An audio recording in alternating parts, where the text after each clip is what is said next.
Hi, ഇത് നമുക്ക് ചക്കക്കുരു കൂഞ്ചിയും കൂടി ഇട്ടൊരു കറി വയ്ക്കാമേ. അതിന് ഈ കൂഞ്ഞി ചെറിയ കഷ്ണങ്ങളാക്കിയിട്ട് എല്ലാം കട്ട് ചെയ്ത് വെച്ചിട്ടുണ്ട്. ഒരു 3-4 ചക്കക്കുരു ഇട്ടിട്ടുണ്ട്. ഇനി അതിന് വേണ്ടുന്നത് തേങ്ങ ചിരകാൻ വയ്യാഞ്ഞതിന് എല്ലാം കട്ട് ചെയ്തിട്ട് വെച്ചേക്കുവാണ്.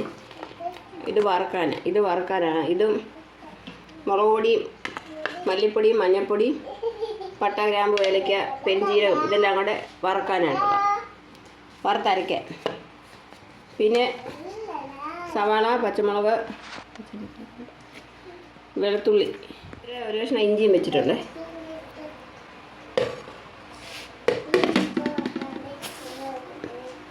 ഇനി നമുക്കിത് മഞ്ഞൾപ്പൊടി ഉപ്പും ഇട്ട് വേവിച്ചെടുക്കാം.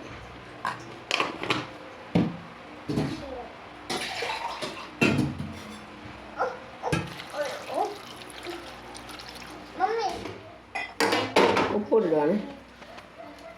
നമുക്ക് അടച്ച് വേവിക്കാം.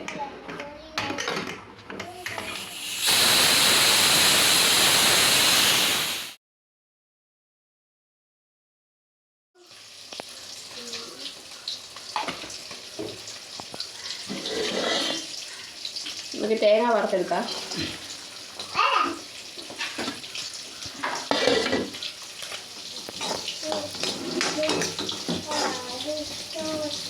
നമ്മൾ 2 വെളുത്തുള്ളിയും കൂടി ഇട്ടാൽ ഇതിനോട് വറുക്കാൻ. ഇനി പട്ട ഗ്രാമ്പ് ഏലക്ക പെരുംജീരകം എല്ലാം കൂടി ഇടാം.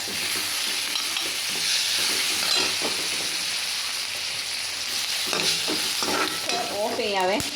ഇരുമ്പിൻ്റെ ചീഞ്ചട്ടിയായിട്ട് നല്ല ചൂടുണ്ട്. എന്നിട്ട് ഇനി നമുക്ക് ഇതിനകത്ത് മുളക് പൊടി മല്ലിപ്പൊടി മഞ്ഞൾപ്പൊടിയും കൂടെ ഓഫ് ചെയ്യാം. ആ ചൂടിനകത്ത് കിടന്നാൽ നല്ലതായിട്ട് മൂക്കും. ഇല്ല പിന്നെ കരിഞ്ഞു പോകും.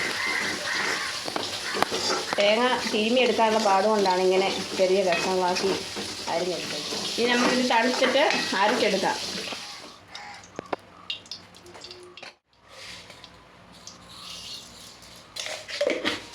ഇനി നമുക്ക് കടുക് പൊട്ടി സവാള ഇടാം. പച്ചമുളക്, കരിവേപ്പില, ഇഞ്ചി വെളുത്തുള്ളി, തേങ്ങാക്കൊത്ത്, സവാള ഉള്ളി എല്ലാം നല്ല വഴറ്റിട്ടുണ്ട്. ഇനിയിപ്പോൾ അരപ്പൊഴിക്കാം.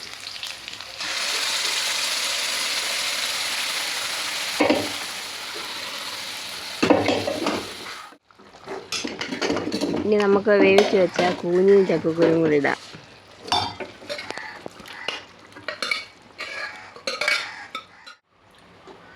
ഉപ്പ് കുറവുണ്ട്, ഉപ്പുകൂടി ഇടുക. ഇനി ഒരു ശകലം കുരുമുളക് പൊടി ഇട്ടിട്ടുണ്ട്. ചക്കക്കുരു കറി ഇവിടെ റെഡി ആയിട്ടുണ്ട്. ഇഷ്ടപ്പെട്ടാൽ ലൈക്ക് ചെയ്യുക, കമൻറ്റ് ചെയ്യുക. മറ്റൊരു വീഡിയോ ആയിട്ട് വരുന്നവരെ ബായ്.